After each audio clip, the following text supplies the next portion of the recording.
Welcome to the deep dive. I am your host, and today we have a really fascinating stack of source material to get through. I am your resident expert, and yeah, I am very excited about this one. It is a wild topic. It really is. We're exploring this really compelling blend of Jungian psychology and, well, metaphysics. Right, which sounds heavy, but it's actually incredibly practical. Exactly. It's the kind of topic that forces you to look at your own life, your daily reactions, and just the entire architecture of your own mind in a completely different way. It's quite disruptive. Yeah. So the mission of today's deep dive is to help you, the listener, understand how your hidden inner self is secretly filtering your reality. And perhaps more importantly, the mechanics of how you can turn that hidden sabotage into a pragmatic source of personal power. Right. Because most of the time we just walk around assuming we are seeing reality completely objectively. Taking things at face value. Exactly. But the research and the historical frameworks we're looking at today argue that this is rarely the case. Almost never the case, really.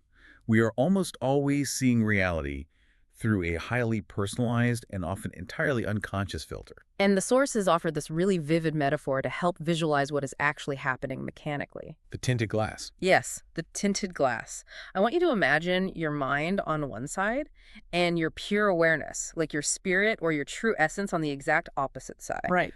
Now, right in the middle, parked in that transit zone between your mind and your spirit, sits your shadow self. And the text describes this shadow self as acting like a piece of tinted glass. Okay, let's unpack this.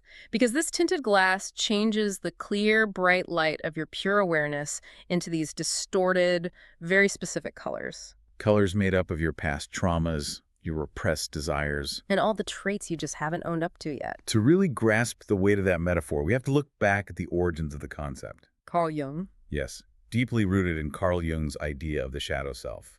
He was a Swiss psychiatrist, and he used this term to describe the unconscious, repressed, and hidden parts of our personality. The dark side of the ego. Exactly. If you think of your conscious, curated identity as the main floor of a house, the space where you invite guests, the shadow is the fog of the ego's hidden basement. The stuff we shove down there. Everything society, our parents, or our own conscious minds deem unacceptable. That makes perfect sense in theory, but how does that actually play out in real time? How do things end up in that basement in the first place? Well, it usually starts very early in life. A child might naturally express intense anger, and a parent tells them good kids don't get angry. Right, so the child learns that to be loved and accepted, they must amputate that anger. So into the basement it goes. It includes socially undesirable traits like sudden rage, intense selfishness, pettiness. But the shadow doesn't just hold our ugly traits, does it? No, not at all. It also holds hidden, often highly positive potentials that we repressed because they just didn't fit the mold of who we thought we were supposed to be. And over time, because all of this material is trapped in that foggy basement, it starts to act as that tinted glass. Coloring every single interaction we have. Have you ever found yourself acting totally out of character? Like you snap at a friend or you make a wildly impulsive decision, and afterward you think, who was that? That wasn't me. Yeah, that wasn't me. Or maybe you felt your own intuition just get mysteriously muffled, like you can't quite hear your own inner voice. The sources actually dive into the psychological mechanics of why that happened. It completely shifts how you view your own decision-making. The mechanics are truly fascinating. When that tinted glass is thick with repressed emotions, pure awareness feels entirely out of reach Your intuition gets muffled. by the shadow's self-preservation tactics. Neurologically and psychologically, the mind actually mistakes the shadow's whispers for the spirit's guidance. Wait, so you're saying my brain is literally confusing a trauma response for genuine intuition? Precisely. The shadow mimics the physiological signals of intuition. That is why. You might feel a strong gut feeling to avoid a certain person or decline an opportunity. And you think you are making a decision based on clear, higher guidance. But you are actually making a defensive move.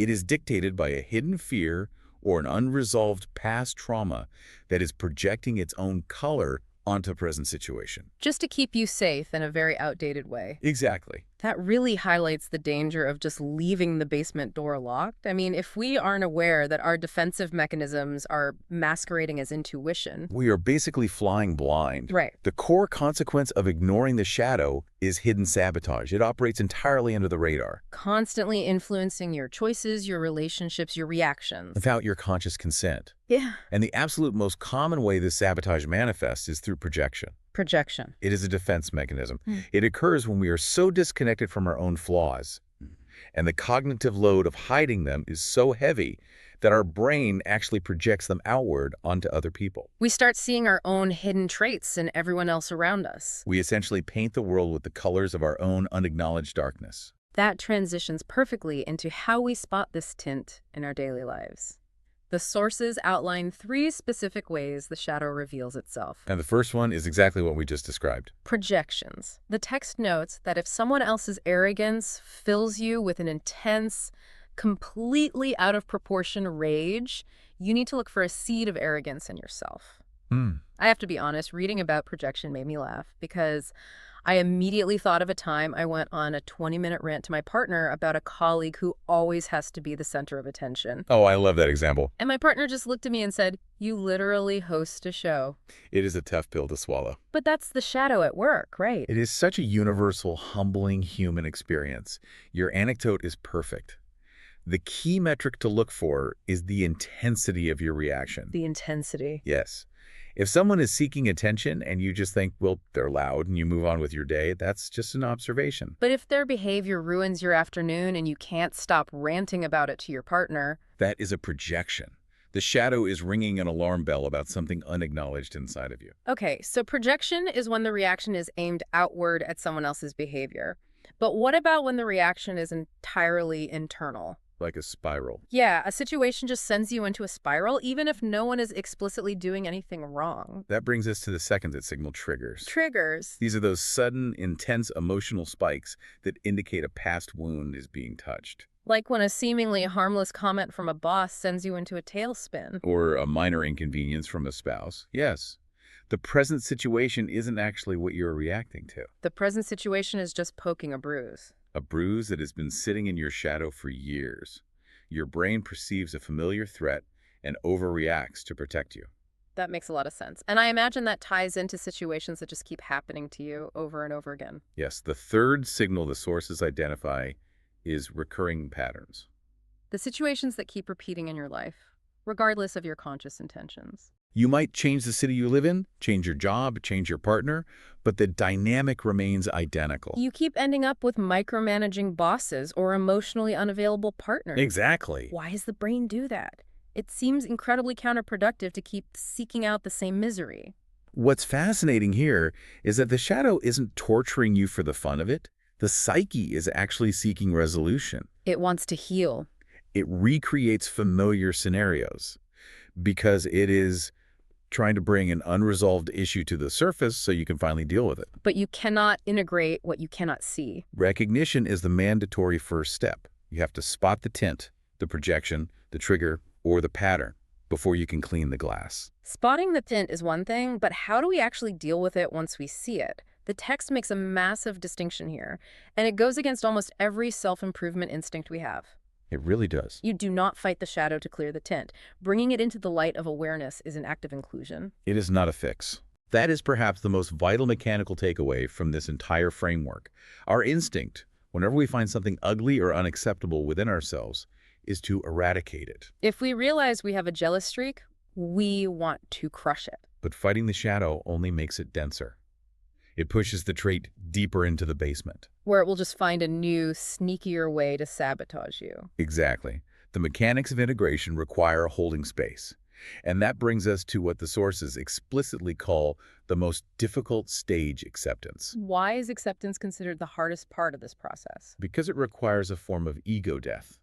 You have to acknowledge a genuinely ugly or undesirable trait as part of me. And you have to do it without immediate judgment. Without drowning in shame, and critically without the immediate urge to fix it. If you discover a deep-seated envy within yourself, the acceptance stage means sitting with the reality of, I am an envious person sometimes. You cannot immediately pivot to, and here is my 5-step plan to never be envious again. You just have to hold the space for the trait to exist in the light of your awareness. It goes against the ego's primary reflex, which is to maintain a curated image of perfection. Sitting there with your own flaws without trying to solve them sounds deeply uncomfortable. It is. But here's where it gets really interesting. Once you've managed to hold that space, the sources say you can actually start dialoguing with the shadow. Yes, dialoguing is the deliberate progression from acceptance. Once the trait is acknowledged, you can interact with it almost as if it were a separate mechanism in your mind. The text provides some very specific, probing questions you can ask these hidden parts of yourself. The first is, what are you trying to protect? I really appreciate that question because it assumes the shadow has a positive intent. It frames the dark trait not as a villain, but as a misguided ally. Precisely. The shadow acts as a bodyguard. If we use the example of a harsh, judgmental shadow trait, asking, what are you trying to protect, might reveal something profound. Like that your constant judgment of others is actually a defense mechanism. To keep you from feeling inadequate or vulnerable yourself. If you judge them first, they can't hurt you. Wow. And the second question the text suggests is, when did I first learn that this part of me was unacceptable? This forces the brain to trace the neural pathway back to the origin point of the repression. It helps you realize that the trait isn't inherently evil. It was just something you were conditioned to hide when you were too young to process it properly. Now, I saw the 3-2-1 process mentioned in the notes as a way to practically apply all this, but looking at it on paper, it seems a bit abstract. It does take some practice. How do we actually do this if, say, a coworker is driving us completely crazy and we suspect it's a projection? It is a highly structured, perspective-shifting exercise designed to reclaim what Jungians call disowned energy. Disowned energy. Think of disowned energy like leaving high-powered appliances plugged in and running in empty rooms of your house. It is quietly draining your power grid. Exactly. By owning a shadow trait, you're essentially unplugging the appliance and getting that mental bandwidth back. Okay, let's use my example of a coworker who constantly interrupts you, triggering a massive, disproportionate amount of anger. Here is how you apply the 3-2-1 process. You start with step 3, which stands for the third person. You face it. Face it. You write down exactly what triggers you about this person using third-person language. He is so disrespectful.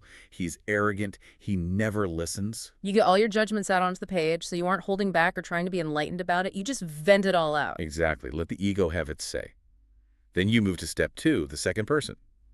You talk to it. Talk to it. You imagine this person, or the trait itself, sitting right in front of you, and you engage with it directly. You ask it questions. What do you want from me? Why are you in my life? What are you trying to show me? This shifts the psychological energy from passive observation to active engagement. And the final step is where the integration actually happens. Yes. Step 1 is the first person. You be it. You adopt the perspective of the trait in the first person to reclaim that disowned energy. You would say out loud, I am disrespectful. I am arrogant. I do not listen. You allow yourself to feel where that capacity lives inside of you. It's not about giving yourself permission to act horribly in the real world. No, not at all. It is about recognizing that the capacity for those behaviors exists within your own human nature. By owning it, you strip the external trigger of its power over you. You unplug the appliance. Exactly. That is a profound shift. Just saying, this takes the sting away because you are no longer spending energy denying it. It frees up so much cognitive load. The sources also bring up active imagination, which sounds a bit more abstract. Active imagination is a classic technique where you visualize a shadow aspect as a literal character in your mind, and you have a completely unedited, raw conversation with it. You might visualize your anxiety as a frantic animal. Or your anger as a storm cloud, and you just let it speak back to you without censoring what it has to say. Yeah. It's essentially letting your subconscious write a script. That sounds great for people who are highly visual, but what if you struggle to picture things in your mind's eye? The sources provide a very pragmatic alternative for that body-based awareness. Because the shadow doesn't just live in the mind as thoughts. Right. It very often lives in the body as somatic tension, Mm-hmm. or perpetually tight jaw, a knotted stomach, chronic shallow breathing. These are physical manifestations of repressed shadow energy that the conscious mind refuses to process. Yes. So when a trigger hits, instead of trying to outthink it or psychoanalyze it, you just focus on the physical sensation. That's the mechanism, yes. Yeah. The text advises that during a trigger, you perform a quick body scan, locate where the tension is sitting. And instead of trying to verbally analyze the feeling, you just breathe into the sensation. You bring the light of your awareness to the physical feeling. The body is often capable of processing and releasing the emotion that the mind has been aggressively suppressing. It bypasses the intellectual defenses entirely. It does. So what does this all mean? We utilize the 3-2-1 process, we engage in active imagination, we breathe into the somatic tension. Where does this actually lead us? To a completely different state of being. The sources paint a really compelling picture of the ultimate goal. When the shadow is finally integrated, the tinted glass between the mind and pure awareness doesn't just get cleaner. It becomes completely transparent. The text says the shadow stops being a barrier and it actually becomes a portal. That transformation from barrier to portal is the entire crux of why shadow work is scientifically and psychologically valuable. We spend immense amounts of cognitive energy trying to keep the basement door shut, viewing these traits as obstacles. But the sources reveal how the brain can actually rewire these exact dark traits into positive power once they're integrated. The text gives some very specific examples of how these transmutations happen. Can we dig into those? Because the idea of turning something toxic into a tool is fascinating. Certainly. Let's look at anger. Okay. When anger is repressed in the shadow, it acts as a barrier. It leaks out as passive aggressiveness, resentment, or sudden explosive outbursts. But when it becomes a portal, when you integrate it and own your capacity for anger, it transforms into the necessary fuel for healthy boundary setting. It becomes the clean, assertive energy you need to say no, to advocate for yourself, and to protect your peace without guilt. And then there's envy. I feel like society conditions us to view envy as this terribly toxic, shameful emotion. We are never supposed to admit when we are jealous. Right. But integrated envy is incredibly pragmatic. It acts as a compass. If you find yourself deeply envious of a colleague's promotion or a friend's creative success, that envy is actually a portal. It is revealing your own suppressed desires or untapped potential. It is your psyche showing you exactly what you want, but are perhaps too afraid to pursue. Instead of stewing in bitterness, you can use the envy as a map for your next steps. These sources also highlight fear. Unintegrated fear acts as a barrier that paralyzes you or keeps you playing small. But when you own your fear and bring it into your conscious awareness, it gets refined. This stops being a blunt panic alarm and gets calibrated into a sharp, highly tuned intuition. It becomes a sophisticated radar system that helps you navigate complex situations with nuance. I really appreciate that framing. A sophisticated radar system. It emphasizes a crucial point the text makes at the very end. This entire process does not make you perfect. Eradicating all your flaws is not the goal. The goal is to make you whole. You are essentially bringing all the fragmented pieces of your psyche back together to sit at the same table. And by owning your darkness, you finally stop projecting it onto the world around you. Your pure awareness is finally able to look out and see reality exactly as it is, unfiltered, clear, and transparent. It is a profound paradigm shift.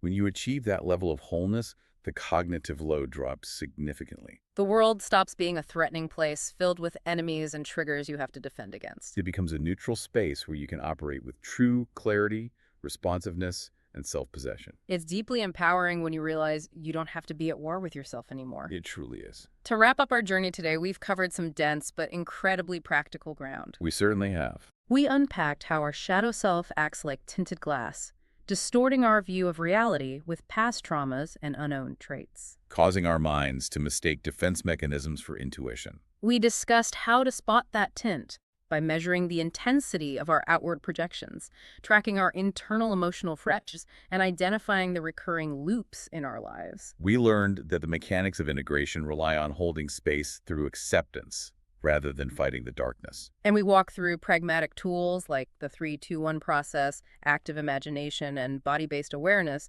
to help clean that glass, unplug those draining appliances, and turn hidden sabotage into a portal for genuine power. And as we close out this deep dive, I want to leave you with one final thought to mull over, building directly on what we've just discussed about transmutation. Let's hear it. We've explored how these hidden traits contain significant positive potential, how envy is a map to your goals, and anger is the fuel for your boundaries. Taking that framework a step further, I want you to ask yourself, what if the very trait you have spent your entire life feeling the most ashamed of, The part of yourself you have expended the most energy trying to hide is actually the exact source of power you need to finally feel whole. That is definitely something worth sitting with today. Thank you so much for joining us on this deep dive. I highly encourage you to pay close attention to your immediate reactions and triggers today. You might just find a hidden portal waiting for you. Take care, and we will catch you next time.